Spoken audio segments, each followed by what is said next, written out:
Hello, Pioneers. We are back for another week of your slice of Orange sports. I'm Ben Keller. And I'm Ethan Hunter. Tonight the Pioneers will be going into a rivalry night home game against the Liberty Patriots. It doesn't get much better than that. Big rivalry tonight. That's right. This will be a competitive slugfest. Tons of emotions left out on the field. That's right. Let's catch up on our Pioneer athletes this past week before we dive into this incredible last home game of the regular season. Starting with boys soccer, the lads are back. They tallied up a couple wins over the past week. That's right. The boys beat Perrysburg 4-3 in a good high school scoring matchup. However, these guys had an insane game against St. Charles. It was a deadlocked battle at zeros until Alex James zipped a goal in to take a lead. Then, down to the wire, a penalty kick for St. Charles, game on the line, and goalie Aaron Kim was a brick wall in the net. He made the save, and the Nears took the win. Great work. Girls soccer took on Westerville North last Thursday. Only 9 minutes into the game, our very own Reagan Yamasaki scored a goal for Orange. They continued to play great with another goal by Hannah Heald, securing the Orange win 2-0. On Saturday, girls soccer played Canal Winchester. After a back-and-forth game with no goals, Maya Kaufman scored in the last 37 seconds. Talk about last second's goal. This game-winning goal brought Orange victory 1-0. Finally, this past Tuesday, the girls defeated Delaware Hayes 2-0 with goals by Reagan Yamasaki and Quinn Shannon. Good job, ladies. Very nice work. Girls volleyball had an all-Olentangy schedule this past week. They started off playing Liberty on Thursday with a program sweep against them, then went on to play Olentangy on Saturday with another win in 3 sets, but a very close second set with a score of 26-24. They finally went on to play Berlin for the first time in program history for senior night and ended up winning in 3, 25-12 in all 3 sets. Great work, all Olentangy sweep. Yep, won all 3 of those games. This week, the boys and girls golf teams also had their senior night. The boys battled Berlin at the Lakes and got an overall score of 108 on 9 holes. The pair of Bentley and Green got 30.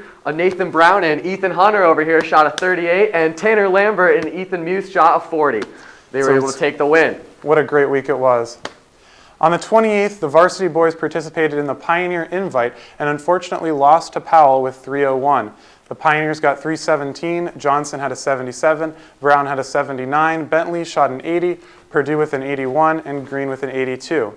On the 24th at the Olentangy Cup, varsity girls golfer Natalie Au tied for match medalist with a score of 39.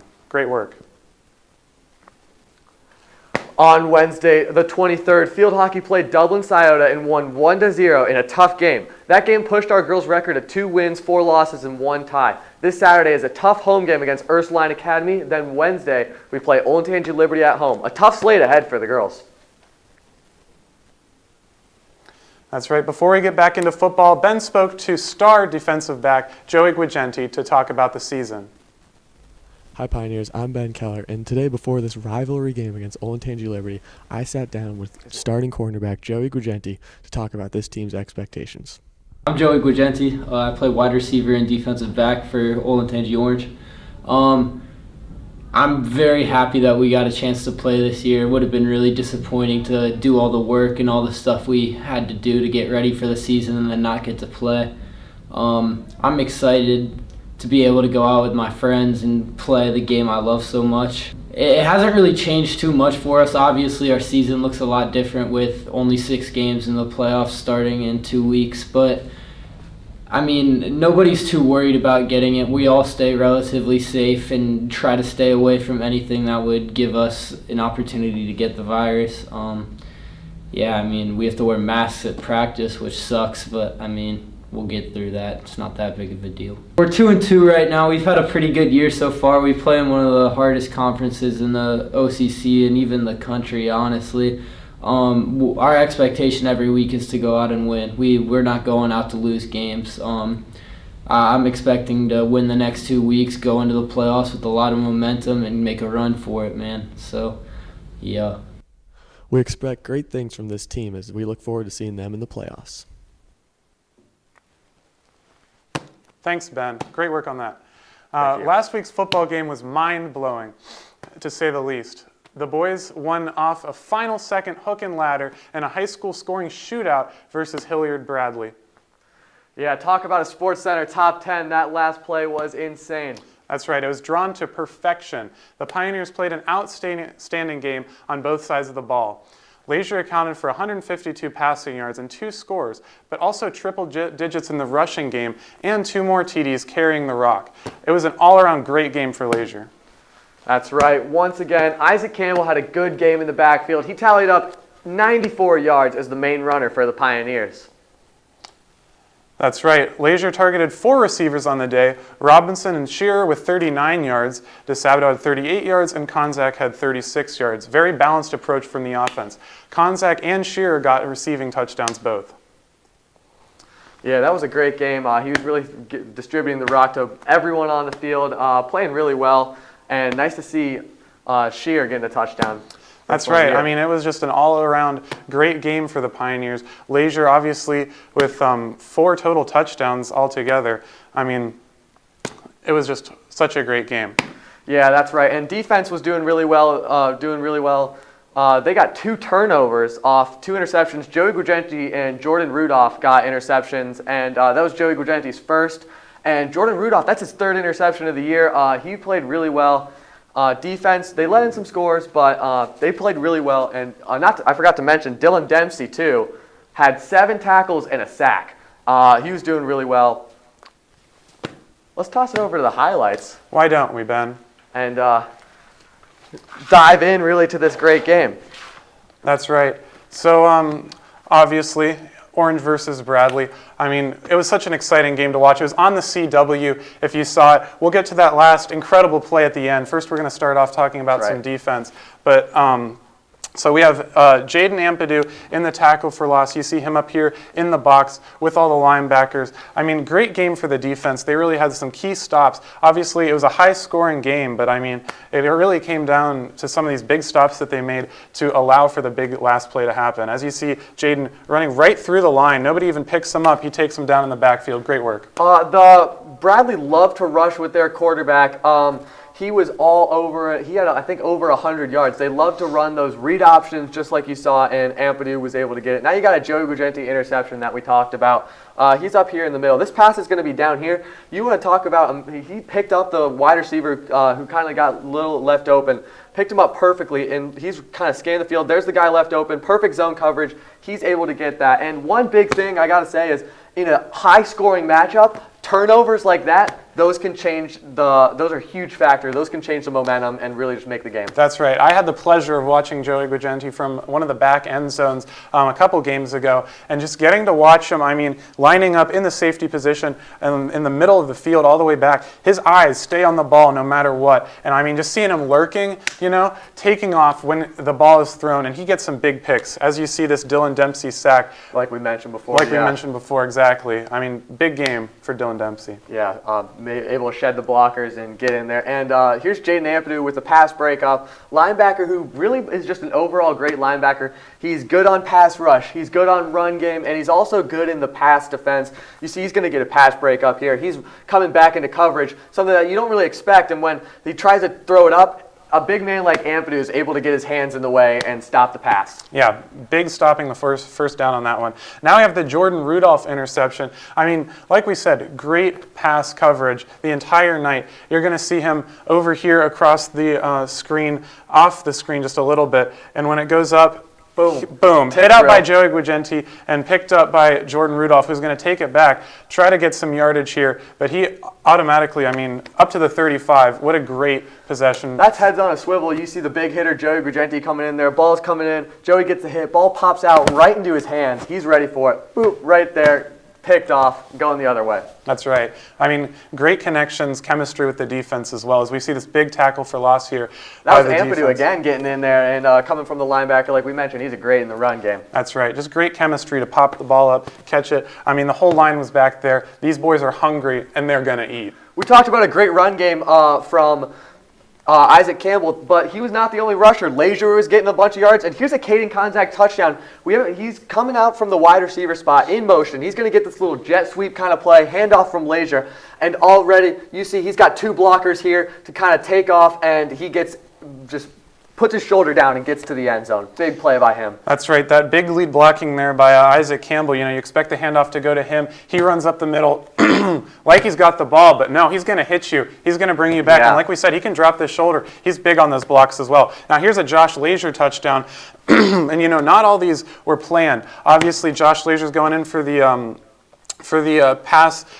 Play action, excuse me. He escapes this pocket. Look at that. All these hands are on him. He still gets into the score. I mean, we had like 4 or 5 Hilliard Bradley players in the backfield already. He just escapes right through the middle of the pocket, gets in between the guards, and scores that touchdown. Now, I really like this play because this is supposed to be a bubble screen to Caden Konzak. You're going to see a PA bubble where you're trying to get the cornerback to bite on the run and have Caden come wide open for kind of a 2-on-2 blocking. But it's kind of a broken play. Leisure's going to have to take off here. You see, right now, this corner he's not faked out. He's got his eyes on Konzak. He's there. What do you do when when the man's kind of locked up? You just got to take it yourself. He runs on the old quarterback draw and takes off right up the middle. Gets by the safety, too. Taking hits and going down into the red zone. Once again, just escaping right through that pocket. I mean, Josh Leisure did a great job. Shifty guy. I mean, right through the guards once again, and he just gets right up in there for 24 yards. And here we're going to see an Isaac Campbell handoff. Right here, the guards are pulling over to get that big block. He hits them. He cuts back in front of the guard on the other side and takes it up through the middle of the field all the way down into Bradley territory. Yeah, and Josh Leisure is going to get his second touchdown on this play right here. Once again, similar play. They love their play action. They love to at least have Campbell be either just a decoy or the main runner. Now Campbell's a lead blocker again for Leisure, and Leisure's able to scamper out, and he dives for that pylon. Once again, he had guys all over him. Bradley just could not bring down the Pioneers that last weekend. They were getting extra yards on basically every single play. I'd be looking for the same thing tonight in a gritty matchup. That's right. Now we're going to see Josh Leisure to Logan Shearer here. And like we said, I mean, it was just firing from all cylinders this last Friday. And you're going to see them fake the handoff over the middle to Shearer. Boom, right there, right where it has to be. He had some nice open green space, makes one man miss, gets a couple extra yards. Great play. And Leisure loves that zone coverage. He can beat it left, right, and up the middle. He loves the zone coverage. Now you're going to see Caden Konzak right there in the slot like he loves to be. He's coming across. He's going in kind of just finding a spot in the zone, and he gets extra yards. Look at that. He just juked out maybe 4 guys, and he's able to get it all the way to the 3-yard line. He almost puts it in the end zone there. Yeah, the yards after catch were going crazy. And, that's another thing that we saw. A lot of over-the-middle passes against Bradley, really targeting those, especially in the zone coverage, those linebackers who had to pick up the receivers over the middle. We saw a lot of Konzak on the edges on either side of the field in previous matchups, but they really targeted that middle of the field. As you're going to see Leisure roll out, find his man Logan Shearer in for the touchdown off that beautiful boot pass by Josh Leisure, going right in for the score. Yeah, when you're in the red zone, the boot pass really works. Rico Franklin, kind of a tight end with like Shearer, tight end.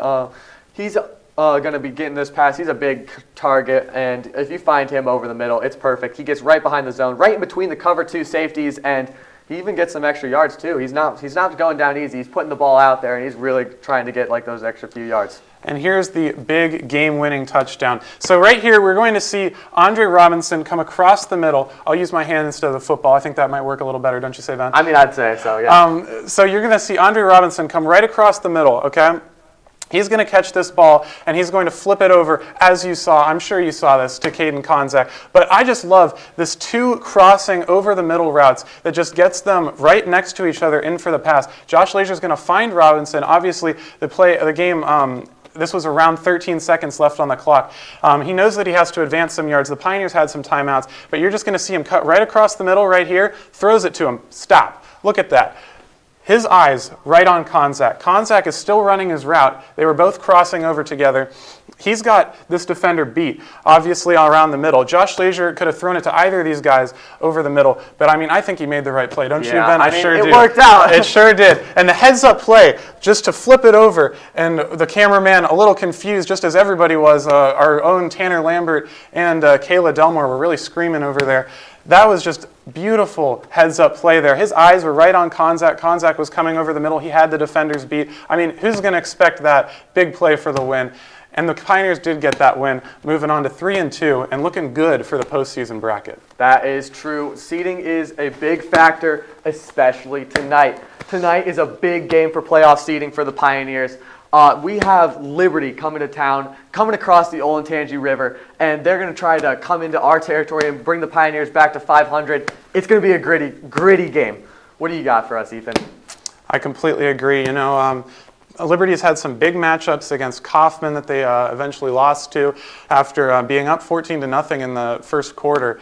So the Liberty didn't get the win there, but faced some tough matchups that was almost similar to the Pioneers playing Olentangy. They got some big games and some big wins under their belt, and I think that it's going to be a very even game. Both quarterbacks, kind of similar play styles, either can pass or run. Big yardage numbers coming up for both of those guys, but I'm expecting a really close game. The Pioneers, the Patriots, always a huge matchup. It's going to be here in our stadium on Pioneer Field tonight under the lights. It doesn't get much better than this. And last year, it was another really close game. If you remember last year, it came down to the wire. Joey Guigenti sealed the deal with a game-winning interception coming down to the end, and just great play all around by the Pioneers. They were able to take the win last year against Liberty. It's going to be a tough one tonight.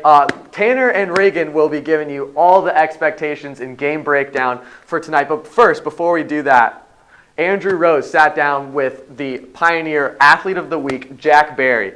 So we'll be looking to see that interview. That's right. It sure was a great week for Jack Berry, and you're going to see that right now. Good afternoon, Pioneers. Today I'm sitting here with Athlete of the Week, varsity kicker and varsity center forward, junior Jack Berry. Today we're sitting here with Jack. He's been voted Athlete of the Week.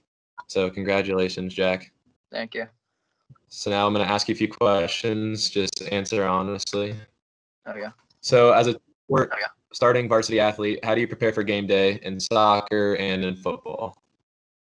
Well, the night before, I just make sure I get good sleep, have a good meal, and just have the right mindset and be focused.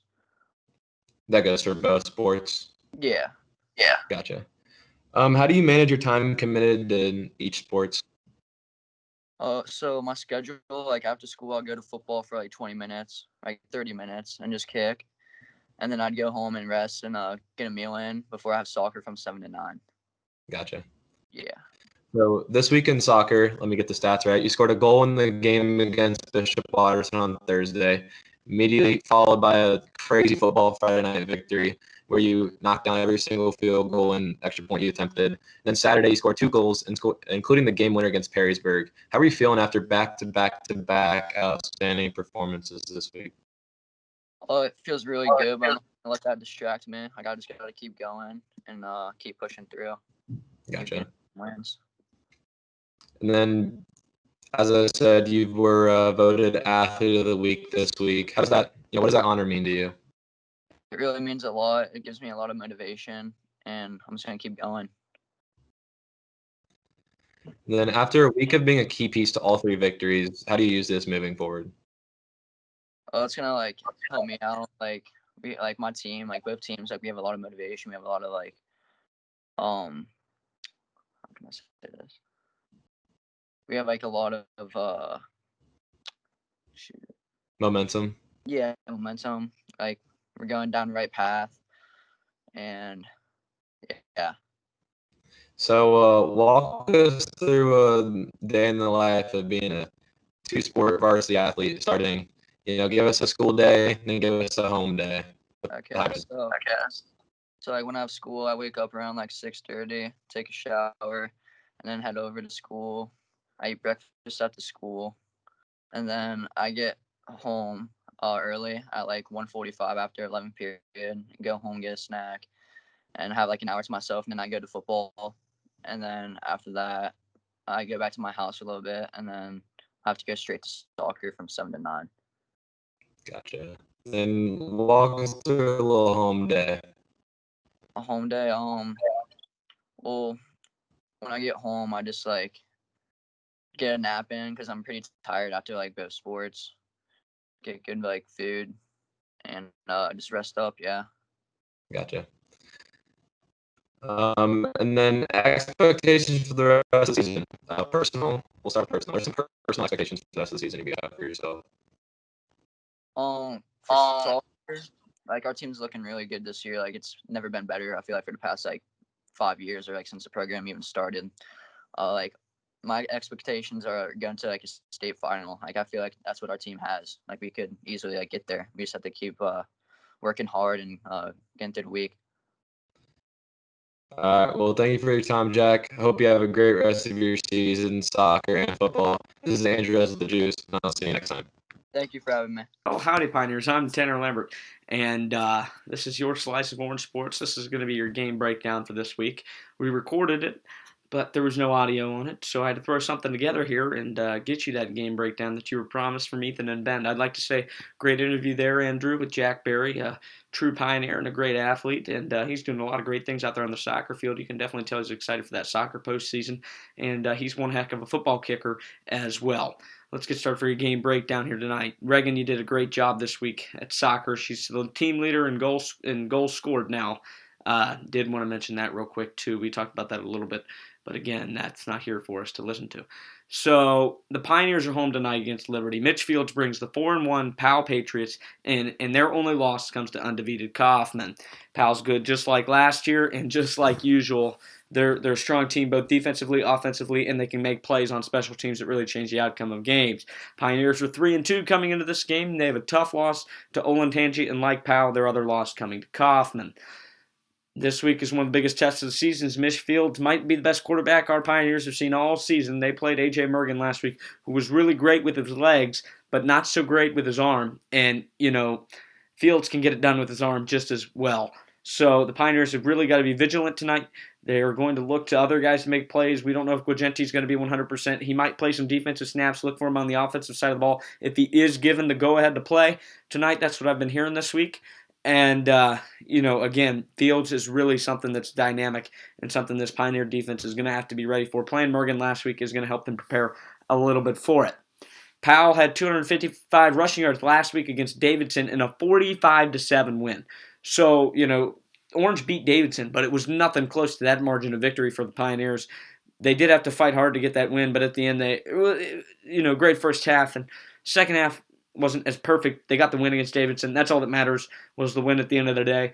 And, like Reagan and I were talking about earlier in this week, when you play an Olentangy team, nothing goes to plan usually. It's going to be one heck of a game. It's going to be probably a one-possession game that comes down to whoever has the ball last, and it's going to be so physical. Turnovers are going to be the name of the game tonight for the Pioneers. They've got to win the turnover battle. Leisure did have a pick last week. It was a tip pass. It was not great. I don't know. It was not 100% on Leisure. It was a scary ball thrown, but again, it was tipped up in the air and that sort of thing. He's done a great job so far this season with keeping the possession and keeping the Pioneer offense driving down the field. The defense last week created 2 early turnovers at Hilliard Bradley in the cornfields. They're going to look to create some turnovers here tonight, and if they can do it quick like they did last week and score in the first 2 minutes of the game, even after not receiving the ball, they won the coin toss and deferred and an early interception, and Contact ran the football in and from about the 12-yard line, and the Pioneers went up 7-0 with like 10:58 in the first quarter left or something crazy like that last week at Bradley. They're going to look to score quick tonight, get on the board quick, put Powell down early, and try to create a lead and hang on to that lead and play some defensive football. But name of the game tonight is no turnovers and keep possession of the football. Keep that Powell defense out there on the field. Isaac Campbell, he is going to be another key player tonight. He ran a great game last week on the ground. I think he had 77 rushing yards. That's what it says here in my notes. And, that was his second real game, playing running back fully. He looked really good last week. And, he likes to run over defenders more than he likes to try to avoid them. Something a little more physical that can tire defense out towards the end of the game a little more. You don't know if you want to make that tackle on big Isaac Campbell as he's running at you for, the 17th, 18th time in a night late in the fourth quarter. That could really play to the Pioneers' advantage. And, we saw last week as well. Once Isaac Campbell got rolling, we started bootleg, play action pass, and Leisure would roll out after a fake handoff and get the linebackers to bite, and you'd find a guy open down the field, like Rico Franklin or Logan Shearer, who had another big game last week, one of the first big games for him this season. Look to see him incorporated a little more. He's a bigger receiver for Leisure to look at, a little bit taller than Contact and DeSabado. And he's really mobile as well. He almost had a touchdown last week, was stopped just short of the goal line. And I know he really wants one bad. So look for Shearer tonight inside the red zone, definitely on some play action. He's got a chance to score. I'd put some money on it, maybe. So, looking at Powell, again, Mitch Fields is going to be the name of the game. The Pioneers have got to stop him if they want to win tonight. They've got to win the turnover battle, keep the Powell defense on the field, keep our defense off the field. Our defense is hurting a little bit. McNay's been hurt. He's out tonight for sure. Guagenti was shaken up last week. We don't know if he's going to be 100%. Couple other losses on the defensive side of the football. Look for Tanner Lester and that big defensive line for the Pioneers with Dylan Dempsey and Tyler Yonka and those guys up there. Look for them to try to stop the play before it even happens. And, the Pioneers, they had a lot of coverage plays last week as well that we would like to see tonight where, they stopped the defense and they forced Mergen to either roll out or throw the ball away because the coverage was so good there was nowhere to go with the play. So if they're able to do that tonight, I think that's going to be really good. Again, the camera quality's not great. Hopefully the audio is all right. It's kind of falling off. This is just my computer here. Don't have many options right now, and I'm trying to read this script we wrote. It's built for 2 people, not 1. But you can listen to the game tonight. The Juice will have the tweet or the link out on Twitter. Excuse me. I'll be on the call the whole game. I'll have Ben Keller and Kayla Delmore with me in the first half, and Kayla Delmore will stay with me through the third quarter, and Ethan Hunter is going to join me at some point. There's going to be a whole lot of us on the call tonight. Lots of different switches going on as we got to get people into different jobs. It's going to be one of the best football games from the technological side tonight. We're adding some more cameras in, adding a lot of different dynamics in. It's a much bigger crew than the 4 or 5 we've been using so far for home football games. There's a lot that could go wrong tonight, but we've planned for it, and hopefully it's going to go great, and hopefully it'll be great for the Pioneers on the field as well. I know they've been preparing like crazy. This is probably the biggest test of the season for the Pioneers. We do know now, because I got to redo this, that the Pioneers will open up the playoffs at home against Upper Arlington, who the Pioneers beat pretty handily on senior night. And there goes my script. They beat them at home on senior night in week 3, I think. Right? Let me check. Yeah, I think week 3. In a great win against the Golden Bears. It was a defensive effort that ended up pushing the Pioneers ahead. And, since we've already beaten them once, it's harder to beat them twice. But the Pioneers, they've got a great opportunity week 1 of the playoffs. They get it at home against Upper Arlington, and they could play Westerville Central. And who does Westerville Central play? I don't remember off the top of my head, but my guess is they'll play Westerville Central, and that game would be played at Westerville Central if WC can win their game. An old OCC opponent of the Pioneers, and the Pioneers have had success against them in the past, but first they got to win tonight.